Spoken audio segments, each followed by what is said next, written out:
Maui wildfires rage. Let's not say Maui. Hawaiian wildfires are raging across the island, and they are describing this as one of the most devastating natural disasters to happen in Hawaii in quite some time. Now, why did this catch my eye? Because I was getting text messages and DMs from different people because I had mentioned, and some of you guys are familiar with it and some of you aren't. I like to spend my winters, or at least a winter vacation in which my daughter is out of school, somewhere warm. During the pandemic, my first choice, before I spent 3, 4 months down in Miami, my first choice was to spend it in Hawaii. Because Hawaii is largely regarded as one of the best places to spend your winters weather-wise. I think it's first Hawaii, then it's Miami or Southern Florida, and then I think it's something like San Diego, all in the United States of America, right? Maybe we even may contemplate going out of the country this year and finding somewhere really, really warm or something like that. I haven't done my research. I'm going to be reading that super chat shortly, Aurora Monroe.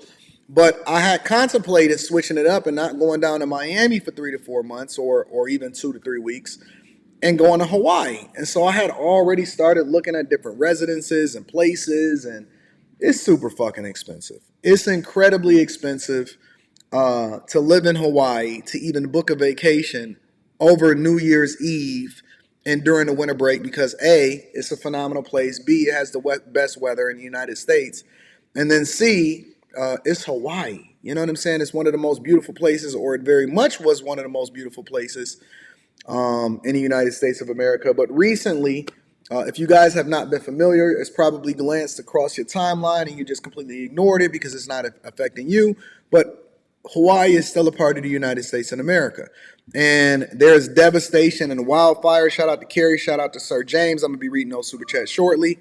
There's all of these things that are raging all across the Hawaiian state and the islands, especially Maui and the connecting islands that go along with it.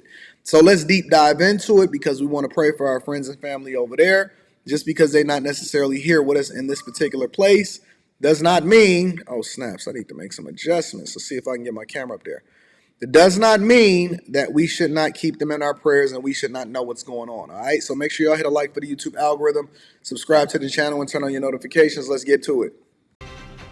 Good evening. It's been a little slice of paradise for 150 years, but tonight the historic Hawaiian town of Lahaina is wiped out.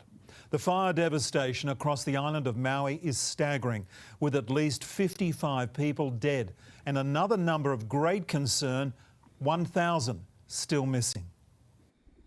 Street after street of paradise lost. The historic town of Lahaina reduced to rubble, twisted. Can y'all imagine that your place of living, never mind the fact that we are dealing with the sea level rising and we got global disasters, and I know that nobody cares because everybody says, well, this is just natural and we all supposed to be wiped out anyway. That's not human nature. Human nature is to be surviving and thriving, not under duress and dying, all right? And can you imagine a possibility of everything that you built, or you bought a place, or you bought a home, or the insurance companies are going bankrupt because the entire island is wiped out? Can you imagine seeing something like this in real life? Because seeing it on the internet is one thing. Seeing it on the internet is one thing, and actually having to experience this type of thing in real life. You don't have no school, you don't have no home, you ain't got no way in order to be able to get over into, and then we have all of these migrants that are trying to flood into the United States, and we don't even have a way in which we can help these people rebuild over in Hawaii, right? Metal and smoking ruins. Homes, apartments, restaurants, all leveled. That's crazy. Heartbreaking. It's totally heartbreaking, and I mean, it looks like a war zone. Look at that. Look at that. That is insane. That is absolutely, that's crazy. Somebody in the chat said nature doing what it does in order to cleanse the planet. I agree. Unfortunately, I agree. I believe that we as humans have become so disrespectful with no regard for what happens to this planet that the planet naturally realigns itself and it cleanses itself. And all of this stuff will grow back, but all of the things that we built as human beings, but we like cancers. We'll recover and we'll respread like bacteria. But this is absolutely devastating. Lives and livelihoods taken. Look at the car. Oh my God. The pain and anger is raw. Still get dead bodies in the water floating, and I feel like we're not getting the help we need. Oh my God. And for those returning to see the devastation, there's heartbreak. It's tragic. A lot of people I know lost everything down here, and yeah, we're just all trying to figure out how to get back to any kind of a normal way of life. New footage shows the sheer force inside the firestorm. Flames raining down on Front Street. That's crazy. It was the heartbeat of this historic town. This right here is the scene of so much tragedy. This is I'm gonna read that super chat shortly, Lawrence. I really want to answer that question. Front Street in Lahaina, where 2 days ago the fire tore through. You can see behind almost everywhere you look, there is just utter devastation. Homes that have been burnt to the ground, trees that have been bent and crumbled and crashed amid the heat of the fire, signs, metal, twisted. And these cars we understand were driven here by people who were fleeing for their lives as the fire raced closer to the water's edge. They got out of their cars to jump into the water to try and save themselves.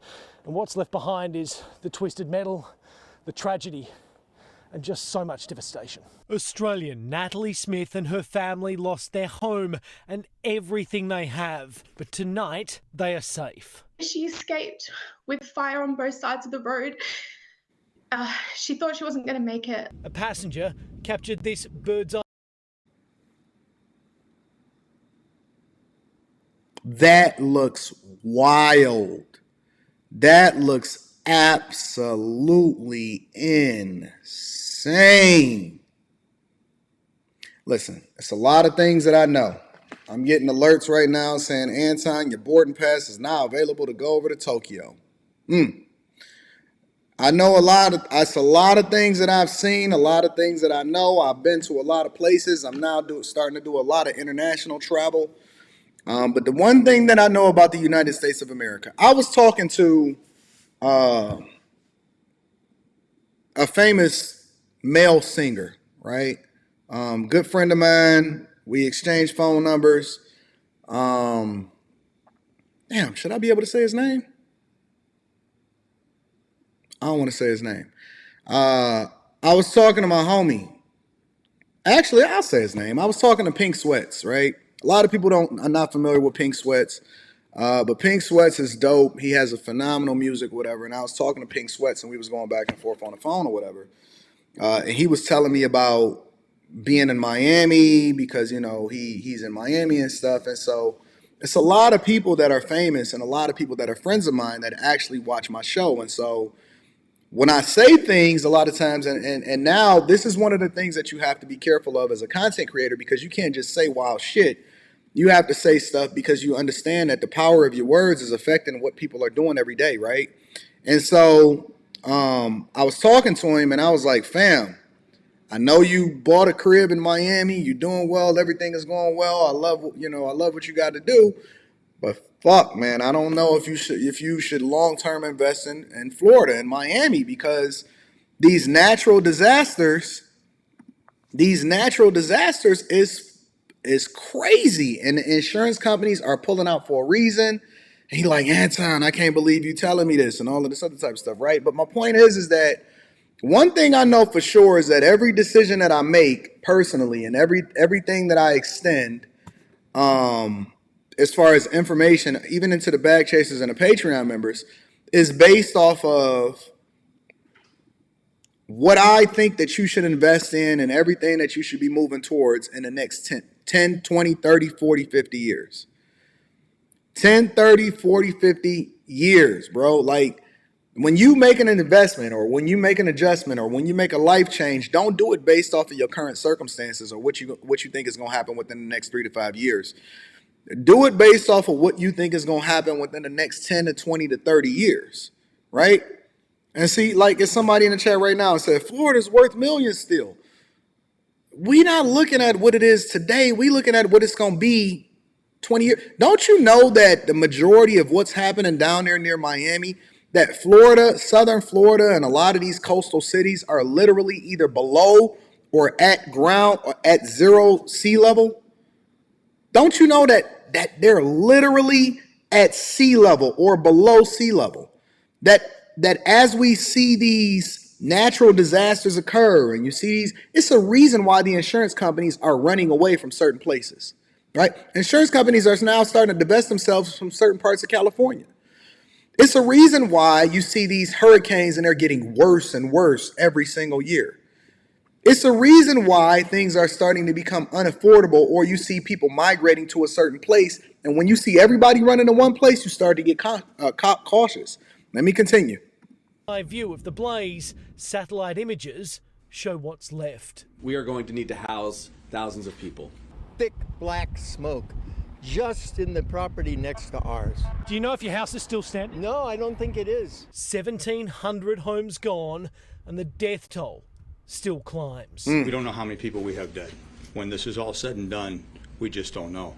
Today, locals wanting to return to their homes were turned away. I tried to warn as many people as I could.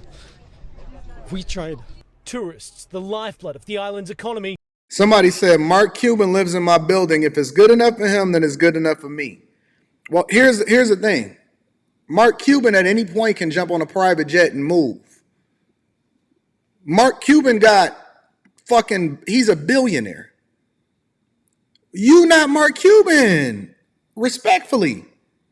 Listen, we can't, regular people like you and me, I'm broke out here in these streets. I got to go close on a property. All my money is gone. Regular people like you and me can't just maneuver and move the same way that billionaires do. They can do that. And then in an instance, within 6 months, they can be gone tomorrow. Mark Cuban ain't tripping about what the fuck is going on right here. Mark Cuban, listen, I don't know how y'all be comparing yourselves to billionaires. I have no idea how y'all compare yourselves to billionaires. That is wild to me. When I was having a conversation about the dude and I was telling him to cut his hair so that he makes himself more marketable to the jobs that he's trying to get, people was literally coming to me, and that video is still going fucking viral today. Anton, but Jay-Z got dreads. Nigga, you not Jay-Z. You ain't Jigga. You don't got, your chick ain't on no worldwide tour grossing over $1 billion. You not them. Listen. I need y'all to stop comparing yourselves. It's a building on Billionaires Row in New York that is completely empty almost from people that is just holding real estate inside of the building. You not them. I'm not them. We got to stop being unrealistic and comparing ourselves to fucking rappers, billionaires, and all of this shit. Compare yourself to the dude that's right across the street that's trying to figure it out the same way that you are. What are we talking about? We are not fucking Mark Cuban and Richard Branson and LeBron James and Dwayne Wade and all. We not them. And some of them niggas are still having problems with money. On the real, if you just really want to get... Listen, stop it, y'all. I need y'all to genuinely, and I'm not saying that you can't live wherever it is that you want to live. I'm saying from a business perspective, as far as how it is that you're allocating your resources, your assets, and your money, and what your long-term strategy is going to be. Short-term and long-term strategy, I need y'all to start thinking more realistic about what your needs are, not what the fuck that their needs are, because they not paying attention to what the fuck you got going on when they making the decision that's in the best interest of their family. They don't even see you niggas. They be out there performing and fucking water waving, and y'all look like ants to them on the stage. They don't see you. They don't see you. Come on, y'all. Have been told to get out, but there are bottlenecks at the airport, at least for those who could find their way there. People need medication. We have pregnant women in the line over there. Resources here are stretched to the limit. If you could send us more help, national aid, that's all we need. The US president answering, declaring Hawaii a disaster area, fast-tracking help. Every asset we have will be available. All Australians, when you look at the images that we've seen overnight from Maui, it brings back a lot of very difficult memories. Aid is coming from the kindness of locals and familiar faces. Shampoo. Oh, wow. Diapers, that's great. Sheets. Much of Lahaina is gone, but tonight the 150-year-old banyan tree, that's crazy, landmark and symbol of Maui's culture, is badly singed but still stands as those who survived vow to regroup, rebuild and recover. Might take a few years, but yeah. In Maui, Jonathan. Let me share something else, because I want to know how this happened, and I found a video that kind of speaks to it specifically, but I don't know exactly. But PBS is really a good place to where they kind of break down a little bit of what happened. So I'm gonna see if I can. Well, so much for that idea. Looks like we're not gonna find out what happened, but I guess that is what it is. But pray for the people over in Hawaii. Pray for the people that's in Maui. Pray for the people that's on all of these islands that's suffering as a result of these natural disasters. It's truly devastating. And let me just say one more thing again before I start to get to these super chats. I really have to hit on this. When we got to realign ourselves with who it is that we see as our heroes. I was on a coaching call with somebody yesterday, and they were telling me about what somebody else was doing that's a billionaire. And I was sitting there and I'm looking at the phone and they talking and I'm looking at the phone and they talking and I'm looking at the phone and I'm thinking to myself, did you compare yourself to the early version of them, or are you comparing yourself to the current version of them? Because the current version of them has bought back their ability to be able to do whatever it is that they want to do. And so when you see them today is much different than what it was that they went through in order to get to the point to where they are, or they can make the decision that they want to do today, right? When I'm talking about myself, I look, my past is a very good, in every way, shape, and form. Your past is a way for you to gauge how far you've come and then to observe where it is that you need to go based off of the results and the actions that you've taken. And so when we start to evaluate how we need to move, one of the reasons why the culture is such a joke is because the thing that's in front of our face all the time is something that's stupid, unrealistic, and it's cap. Most of your favorite rappers is broke. Most of these athletes that wind up leaving the league after 5 years is tapped out. They don't know what the fuck to do with their money. They trying to save. That's why you see all of these motherfuckers on here on these podcasts and shit, because they trying to figure out how to maneuver without having to go and get another job at a supermarket to be able to save themselves, man. Most of these niggas is broke. I don't care how much money they made. I seen somebody say something today, and I don't know how true it is, but they said that it was on Joe Budden's podcast. I seen a clip from a Joe Budden's podcast, and it said that it was a report, and I don't know how true it is. They said it's a report that most millionaires are living check to check. Because just because you are a millionaire on paper does not mean that you have the ability to be able to go out and do what you want to do, because you don't have the amount of resources from a financial or from an actual cash perspective to make the moves that you want to make. And so we got to start categorizing things differently, right? A lot of these entertainers and a lot of these rappers, they buy these fucking bust down watches and this dumb shit, and they get all of these dumb chains and shit because they know that it's a way for them to easily convince you and entertain you so that you go out and hopefully go to their show or buy their product or buy their album or live stream, whatever it is that they got going on. But in reality, they tapped out. Every single fucking dime that they got is on that money phone right there.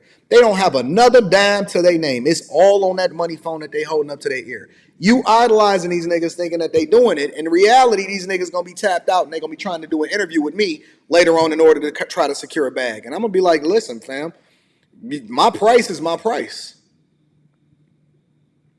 That's why I had that conversation with y'all earlier in the week. I said, how much you keeping, not how much you making.